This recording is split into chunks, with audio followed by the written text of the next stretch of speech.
Good evening, everyone, and welcome to another edition of Let's Talk About It. This is Susan Johnson, and my co-host Dennis O'Brien is out doing great works here in the Windham area.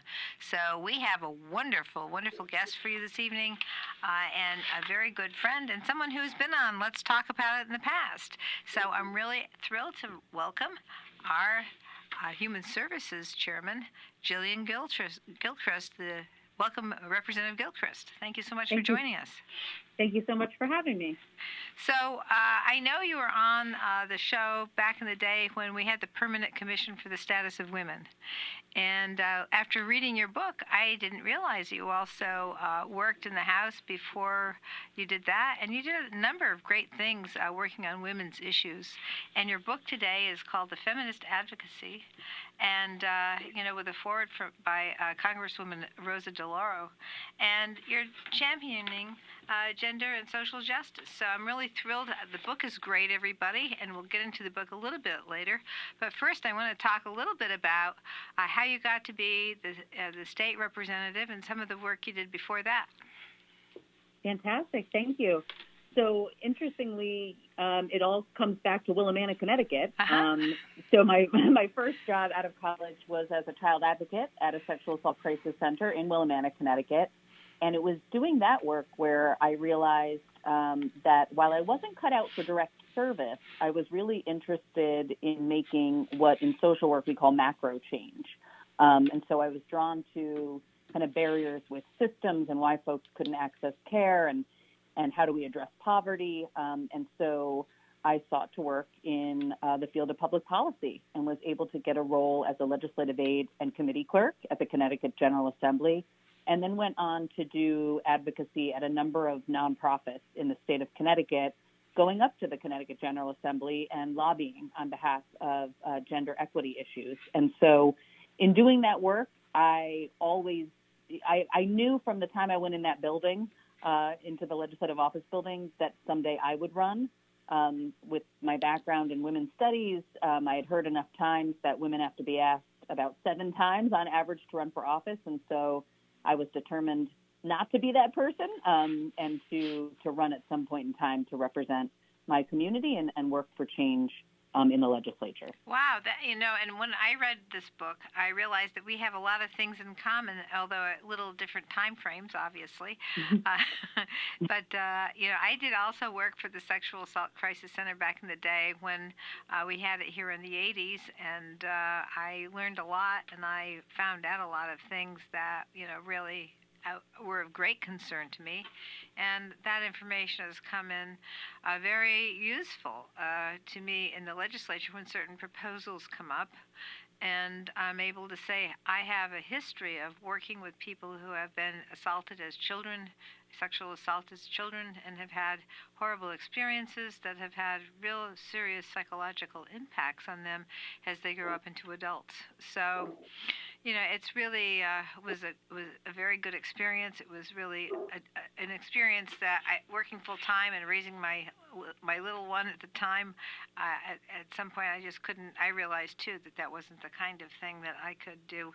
And working as an advocate for Medicare beneficiaries, I read lots of files and got into people's medical conditions, but rarely did I have actual interpersonal contact with somebody who had that kind of who I was helping. Although those were very moving experiences as well. Not that it wasn't moving to represent people that were having problems getting coverage, but when you see them also limited, it's very, very difficult. So those experiences, I'm in awe and just so grateful for folks who do, the direct service day in and day out. But I just remember it taking its toll, after a little bit there, and just knew, I don't think I can do this long term. So how can I help to make policy change? And it's really interesting when you see people who do that work, whether it's police officers or EMTs, doctors, nurses, they're working with people that are having, real serious problems a lot of the time. And it really does have an impact on, your own feelings about how things are. So it can be very difficult to spend, day in and day out with those situations. So now I'm very pleased that you are the Human Services Chairman for the House, working with Senator Lesser on the Senate side. And you have been doing that, and you've been doing a great job. So tell us a little bit about the work that you've been doing as a Human Services Chair. Now, we just finished a Medical Assistance Policy Oversight Council meeting that I sat on with you, but that's just one aspect of what the Human Services Committee does. So tell us a little bit about where we are and what the Human Services Committee does. Yes, so really proud to be chairing the Human Services Committee as a political social worker. And one of our biggest tasks is that we oversee the state's Medicaid program. And about a third of Connecticut residents actually receive their health care through our state's Medicaid program, and 1 in 3 children. And so right now, the major focus is on ensuring that we can bring our Medicaid rates up to what they should be. And when we're talking about rates, I think sometimes we get lost in the political jargon. Rates is the pay. So how much are we paying for health care? And Connecticut hasn't increased those rates for a very long time. And so it's a twofold issue. It's impacting people's ability to be able to access the health care they need, but it's also impacting the workforce because we're not paying a variety of healthcare professionals what they deserve to be paid for the care they're providing. Additionally, in the Human Services Committee, we work on TANF, Temporary Assistance for Needy Families. We look at those experiencing homelessness. We work on issues with nursing homes. We work on issues impacting individuals with intellectual and developmental disabilities. So really it runs the gamut of what you'd consider human services. Yes, it does. And all those areas that you just spoke of have their own sets of rules, and they're all very complicated in terms of the rules. And one of the things that we work at is to try and make sure these programs that you just spoke of are being made available and people understand how to access them all throughout the state. Yeah, exactly. And I know many of our colleagues in the legislature reach out, I'm sure to you, to myself, because they hear from their constituents who are trying to access services. And so we also, as chair of the Human Services Committee, kind of a point person for my colleagues in being able to connect them to the people they need to talk to so they can get those services for folks in their community. Yes, and I think that as a legislator, as somebody who's on the Human Services Committee, and even if you're not on the Human Services Committee, for people listening, maybe they're not in my district. I represent, as you all know, the 49th House District, which is the whole town of Windham. But if you're looking at the need to connect on some of these services, these human services, contacting your state legislator to help you make those connections is a big help because a lot of the times there may be some confusion about how to connect or, some frustration because the connection didn't work. That would be something that you want to make sure your local representative knows about and that they're able to, connect with the State Department of Social Services to try and make sure that all the things you need, because you're inquiring about your need for services, are made available to you in accordance with all of our rules.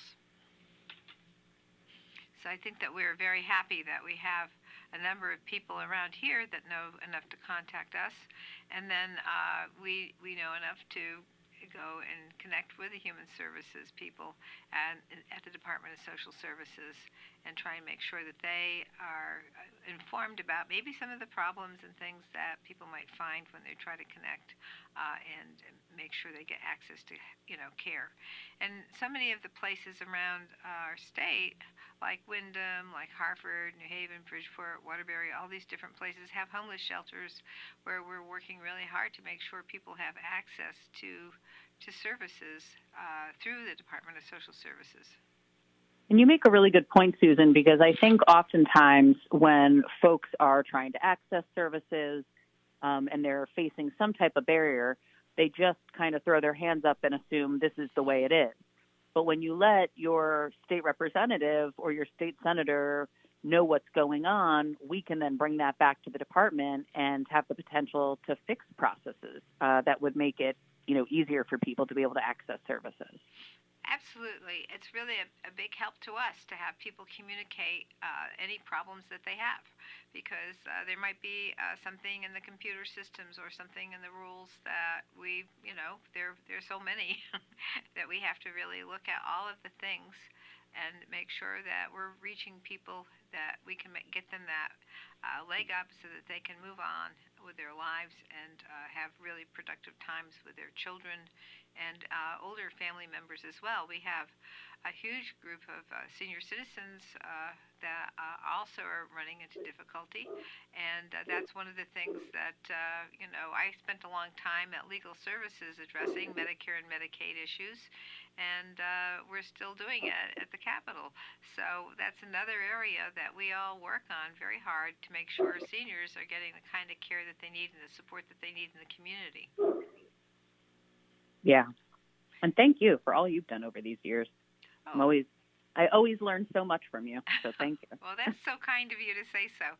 I can't think of having more fulfillment than to be able to share the information I've gathered over the long period of time I've worked in these areas with people and be able to work with you. You're wonderful to work with, and Senator Lesser is wonderful to work with, and having you there and having you working so well with the commissioners is just a huge help to all the people throughout our state. So you do a great job, and I am very, very pleased to be able to think about how we can make this change and that change, as you know.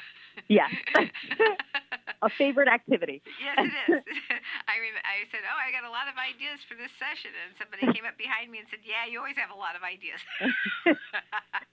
Which is a good thing. It is, and so do you, Representative Gilchrist. You really do. I mean, you've talked a lot about women's issues, and some of the things that you've done at the Capitol. You want to just review some of the things that, like women's health issues, that you have been working on. You want to review a couple of those things? Sure, yes. So a huge passion for me is women's health and safety. And so I've been involved in a number of policies over the years, including ensuring that victims of sexual assault have access to emergency contraception when they present at hospitals across the state. Most recently, I have formed an endometriosis working group. Endometriosis impacts 1 in 10 individuals with a uterus, and unfortunately, it takes about 10 years to get a diagnosis, and there's no diagnostic except for an invasive surgery and no treatment. And so we formed the work group to raise awareness and also to try and find policy solutions. And interestingly, we are the first state in the country to actually form a biorepository that is leading us towards better information on diagnostic and treatment. I also chair our Reproductive Rights Caucus. One of my jobs prior to getting elected was as the executive director of what was then called NARAL Pro-Choice Connecticut, but have been committed to the issue of ensuring folks have access to all their reproductive health care, including abortion. And unfortunately, as we all know, that's needed now more than ever. We're seeing some pretty devastating things happening across this country, and I'm proud of the work we're doing in Connecticut to protect folks. So those are just a number. The final one, I guess, well, there's many, but one final one is I've had the privilege of chairing our Trafficking in Persons Council since 2016 here in the state. And we meet monthly, bi-monthly, a whole group of individuals from a variety of backgrounds and disciplines to try and address and prevent human trafficking here in the state of Connecticut. And I still think there is an assumption that it's something that happens abroad, but unfortunately, we do have individuals in our state who experience both sexual trafficking and labor trafficking. Yes, and that was one of the first pieces of legislation that you had introduced to address sex trafficking, and that was with making sure people that went to salons for nail care and that sort of thing were licensed. Yes. So interestingly, as an advocate, it's been an interesting shift and I've learned so much being what we call, right, like outside the building as an advocate, and then now inside as a legislator. So I had learned that Connecticut was the only state in the country that didn't license nail technicians.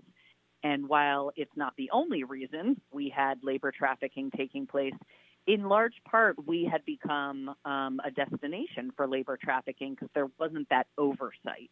And so we were learning about nail salons where individuals lived above the salon and weren't paid because their work was considered, pay for their rent, or they're only paid based on who they see. And so they sit all day, but they're required to be there all day, and then they only get paid per client, or wages being taken to cover the cost of their training. Just things that don't fall in line are illegal. They don't adhere to Connecticut's labor law. And so had been trying for a few years as an advocate and as chair of the Trafficking Council to get legislation passed, but was running into roadblocks. And so when I first got elected, that was a top priority for me. And lo and behold, I found out that it's not as easy once you're in the legislature, and I was finding it difficult to be able to get a public hearing.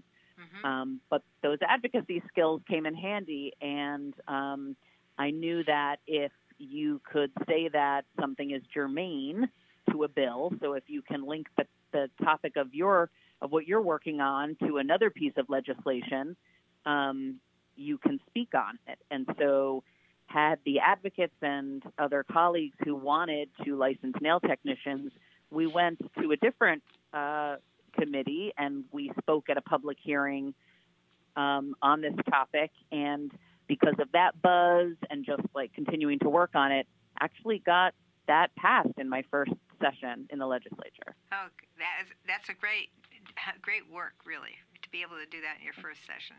That is amazing, because a lot of times, as you mentioned in your book, and the same thing happened to me when I came into the legislature, you weren't, thought of as anyone who could speak up on an issue, even though I was able to deal with brownfields in my first term as part of a big group, a big piece of legislation. As a general rule, you weren't looked at as someone who was going to be able to do much of anything in your first term. So that's great work. And I think it's changed a lot. I think that there's been, over the years, I think that there isn't that feeling anymore that your first term, you're not going to have much to offer. And I think that, and the other thing is, I think we're, in addition to that, more of us are mentoring. So the idea, the leadership has decided that they should have mentors, and the mentors being people who can maybe identify with some of the issues that you're interested in, and that sort of thing. So if you're mentoring someone, I think it helps a lot. It helps them introduce the kinds of things that you can do as a legislator that you might not necessarily know when you first get into the House or the Senate. And I agree. I think that shift has continued to happen. And it's so important because we're each elected by our constituents, right? And so then we get up there, and for there to then be this kind of power dynamic or like ranking doesn't make sense to those in our community, right, who elected us and think we're at the same level as everyone else in there, which we all got elected the same way. And so I think I agree with you. It's been really wonderful to have that mentoring system in place so that we can help our colleagues who don't yet understand the process to better understand how they get a bill through the legislature in that first year. Yeah, I'm very pleased to see the change, and plus we get more ideas when people come into the legislature.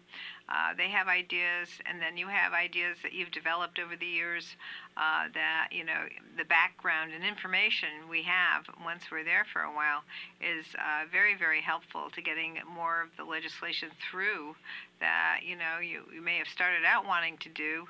And I have to say thank you so much for working with me on the Temporary Assistance for Needy Families process, because I had been working on that since I got it to the Capitol in 2009, and it was very hard to find people willing to take that up as an issue.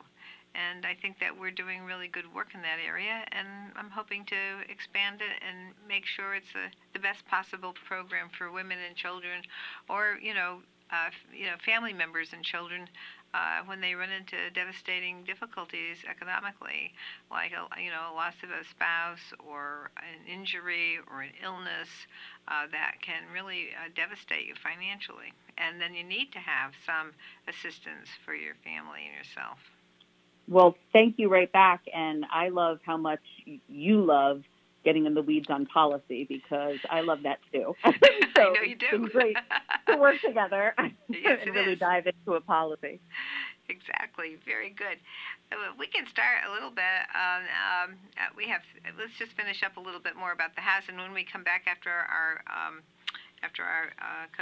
sponsors give us a little bit of a resource for a show, we can talk about the book, because the book really fits in beautifully with what you're doing today. And I think that it's really beneficial, and I want to buy some for some of my friends and my grandchildren, because I think that when you go back through your history and how you started off, and you get into your family situation and how you develop these ideas, I think it's really helpful for younger people to read what you've put together here. It's very, very inspirational.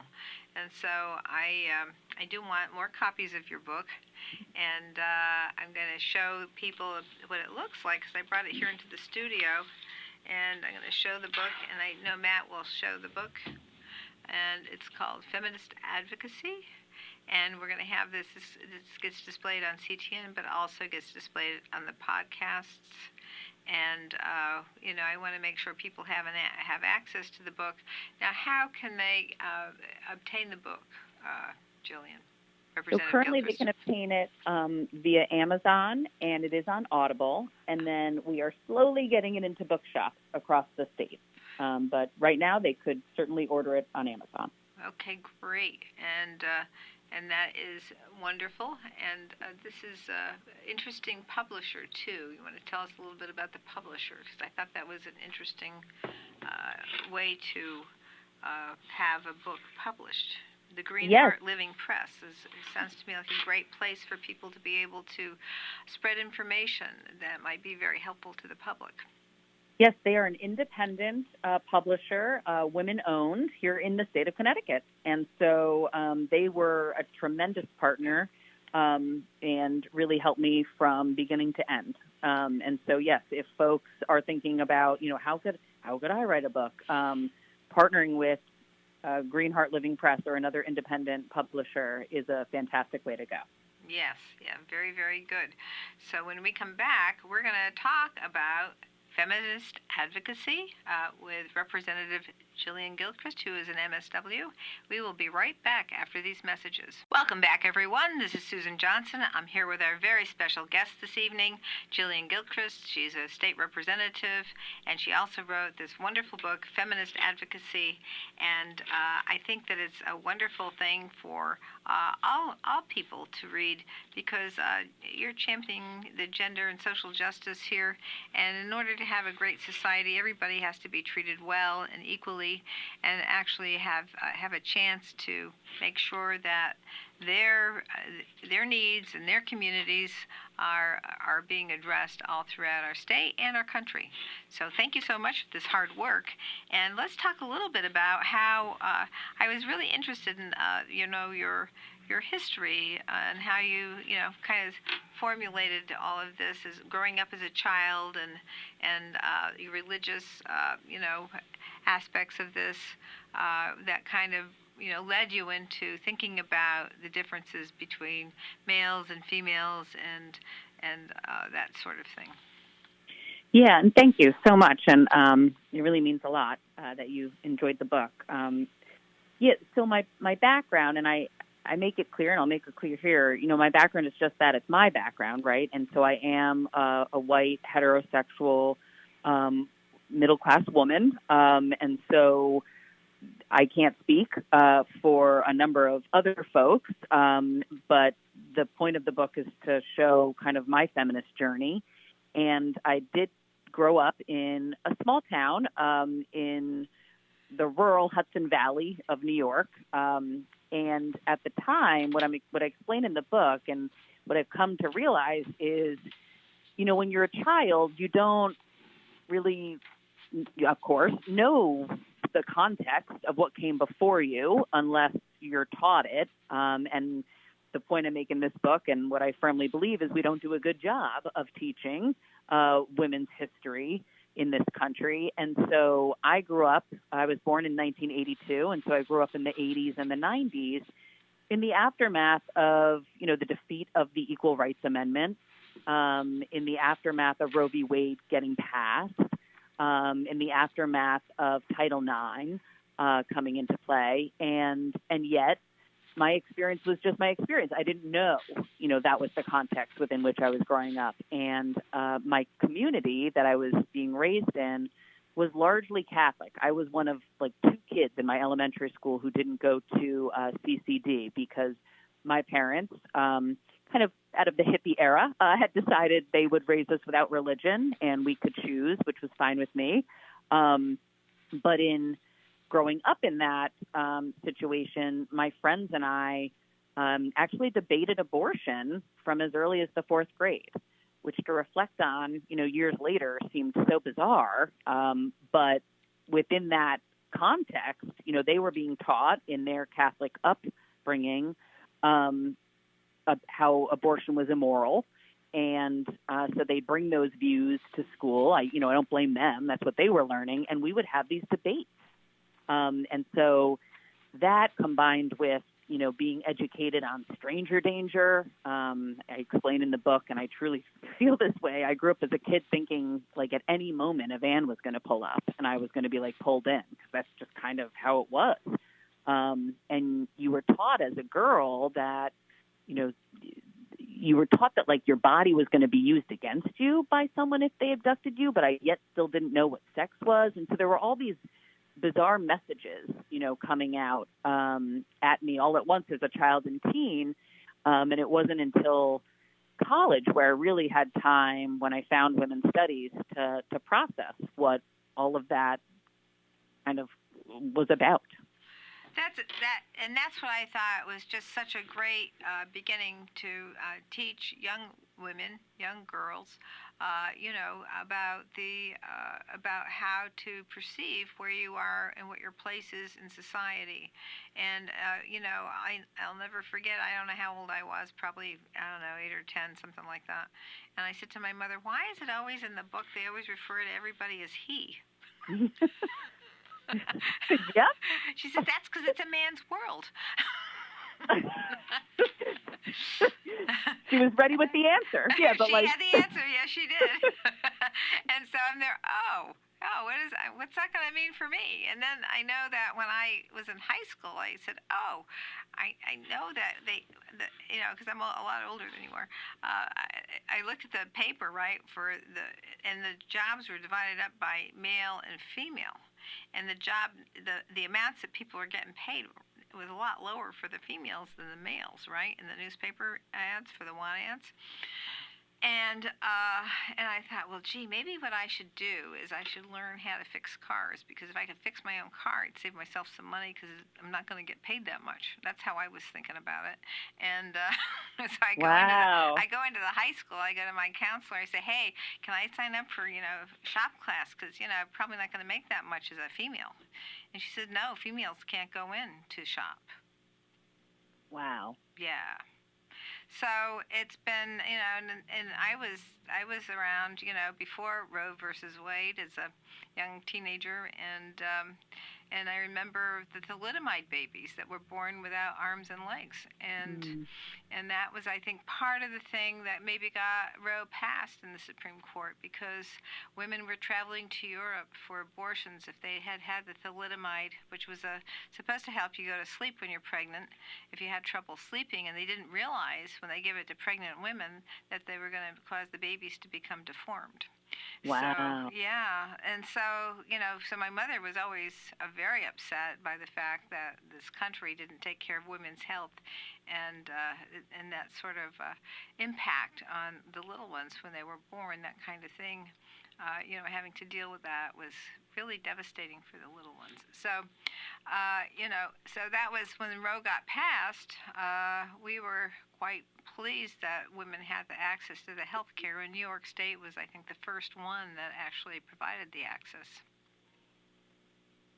Yeah, and what's so interesting, right? Like, then it's that history that kind of gets lost, and without that context, then when you're growing up, it's just what you're experiencing, and you don't realize where we've come from. Exactly.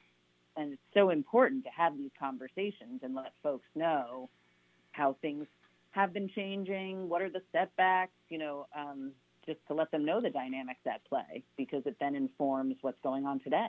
Exactly. And of course, you go even back a couple of years before Roe versus Wade to the Griswold case that was brought in Connecticut.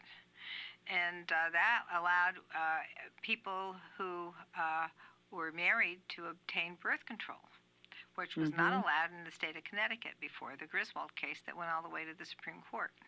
So that was another thing that had been denied women, and in Connecticut. And we were from Maine originally, so mother would go to Maine for the birth control coverage, and go back to her home state, and couldn't get it, while she was here. And anyway, that was back in the day in the 50s. So yeah. But it's so interesting when you say, back in the day in the 50s, and it's like, but it's not that many generations removed, Right. And so right. it certainly informs what's going on today. So even like endometriosis, for right. example, Yes. Folks will say like, well, why don't, it could be any number of things, but why isn't there research on women's health? Well, let's explain that process of not too long ago. In federal law, we had to require them to study women. Exactly. And that wasn't that long ago. Or, there is a history in this country of policy that distrusts women. Well, I think that's absolutely very, very true. It has been something that, because of the taking advantage of women, for example, that there was a real gain by making sure women were their information wasn't trusted, so to speak. So, yes, I think that has been a way for a lot of the systems not to have to pay for health care for women when they're pregnant, for example. Yeah. Because it really does come down to health care for women. We talk a lot about abortion, but it's really health care access when you're pregnant, so that if you have a difficult pregnancy, you get the treatment. And we have seen now when that occurs in the South, where they've limited access to health care during pregnancy, that women have died or become permanently injured, and they haven't saved anyone with the denial of access to health care for women when they're pregnant. Yeah, I think in large part the debate over abortion is manufactured to distract from the conversations we could be having about preventative health care for women and access to contraception, sex education, right? Like being able to actually understand one's own body Yes. and have control over it comes earlier in the process than abortion. Absolutely. I'll always stand by access to abortion care because it will always be needed. But in only focusing on that piece of the debate, we are missing a huge piece of the puzzle. We are, and I think that I've talked to people before about this, and sometimes people don't even think that the issue of reproductive health care, including abortion, is something that what it's really about. Because how do you regulate the relationship between a doctor and the patient? It's not a good idea. You want to make sure that you've got the public health, statutes and regulations to make sure germs and those kinds of things, and the place is clean and you've got the right staff. But to try and get involved between the doctor and the patient, it's like, especially, as you know, either in the legislature or in Congress, most people are not doctors. Most people are not even nurses, and or they're not APRNs. They don't have the ability to really understand the medical aspects of reproductive care. If they're not even studying the impact of medications on women because they don't get the hormonal differences between men and women, how can they possibly even understand what happens and regulate what happens if a woman is pregnant?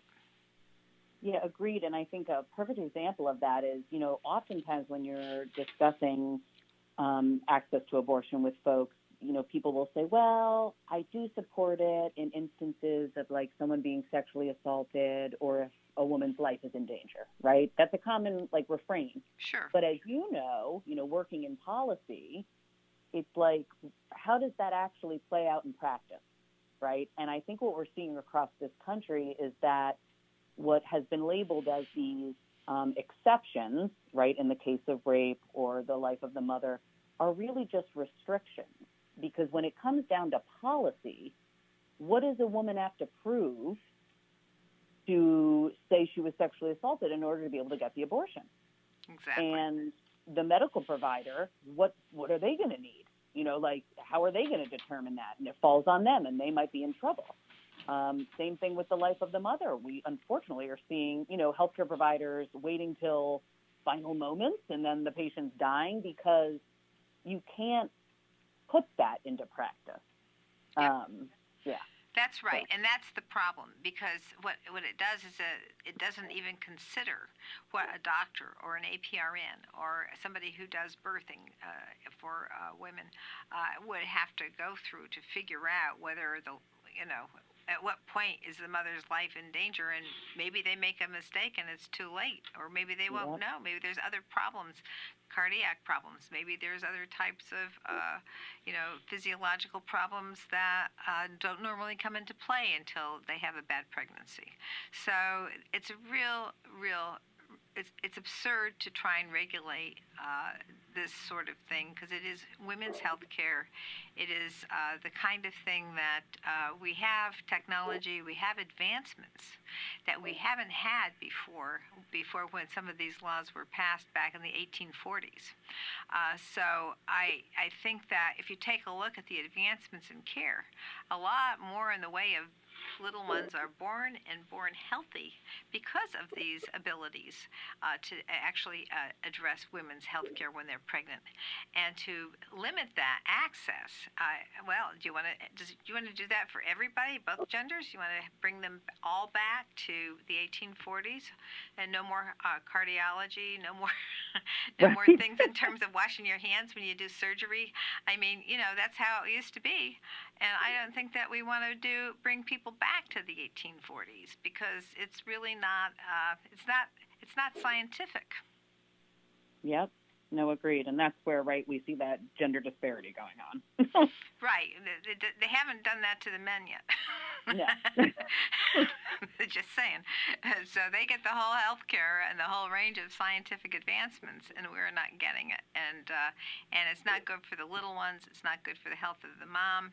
And it's not good for the medical profession, because we have a situation now where we have doctors fleeing those states where these laws have been passed. Yeah, agreed. And so it's really creating a problem in those states. So it's an interesting situation. Moving along and kind of like some of the lessons that you've learned as an advocate here dealing with these kinds of issues, I wanted to just, moving forward, what do you have for advice for younger people, younger women, younger men coming into, advocacy for civil rights where we are now? Some kind of your concepts about that now. Yes, and that's another big piece of the book, so thank you. So what I've learned over the years is this context is also important, because it's good to know that when you're speaking with folks, they're not coming from the same frame you're coming from. Or they don't have the same frame of reference, and they were raised differently, right? They were taught different things. And many of the conversations I've had at the legislature, so whether it's about abortion or sexual assault, trafficking, endometriosis. They're sensitive topics, and they can make people uncomfortable. That in no way should stop you from having the conversation. It's just important to know that going in and to make sure you have outlets, because you're going to hear some wild things, right? You're going to have folks say things that are jarring. But again, it's important, I think, if we want to really move the needle, to be a person, to be an advocate who can, like, hear those things, be able to explain where you're coming from, but do so in a way where there's that open dialogue. So no judgment. I think we see this often, and again, this really isn't a space, well, I'll share about it. I think this is what we're seeing with the trans community. What I see is there's many of my colleagues who are supportive, want to be supportive of the trans community, but they question their knowledge, right? They question how to talk about it, or they were raised a certain way or learned certain things, and so it's a complicated issue for them. And so I think when we can come into that space recognizing that these aren't easy conversations, these are going to be difficult, but we come from a place of not judging, of being open to that conversation, I think that's when you can actually be able to move folks. Yes. I also speak a lot in the book, and I firmly believe that as advocates, we really need to have our messaging tight. And what I mean by that is really take time to think about the issue you're working on and how best to deliver your message. It doesn't need to be canned. It doesn't need to be these canned talking points. I actually think that the public is sick of that. When folks, when politicians kind of just keep repeating the same talking point and don't answer the question, that's no one wants. That's very frustrating. But taking time to figure out how to best talk about the issues you care about in a way where you can actually get through to folks, I think is incredibly important, because in today's day and age where you don't really have too much time to get your message across, thinking that through and being very concise and having intention behind what you're saying is important. It's very, very important, and it's something that a lot of this, I think, whether it's women's health or the trans issue, a lot of this is science, and it's really comes under that area where we really need to take a look at the science that's involved in these kinds of biological issues, and we have a lot of answers, and we're getting more and more, and we're going to work on this, but I'm running down to the last minute, so I'm first going to say, everybody, if you're looking to buy this book, it's called Feminist Advocacy. It's written by Gillian Gilchrist, and I'm holding it up again so that they can see this as part of the show. And I'll give you the last 30 seconds to make a few remarks, Representative Gilchrist. Well, thank you so much for having me. I wrote the book because I just, again, think we do a bad job teaching history, and so it really highlights some key moments that are important for folks who want to do this work. It gives some tips on advocacy, and I really encourage anyone who's thought about it. We need more pro-choice Democratic women in office, so please join us. Absolutely. Thank you so much for being on Let's Talk About It, Gillian Gilchrist. And talk to you all next week, and join us for another great show. Thank you. Thank you. Take care.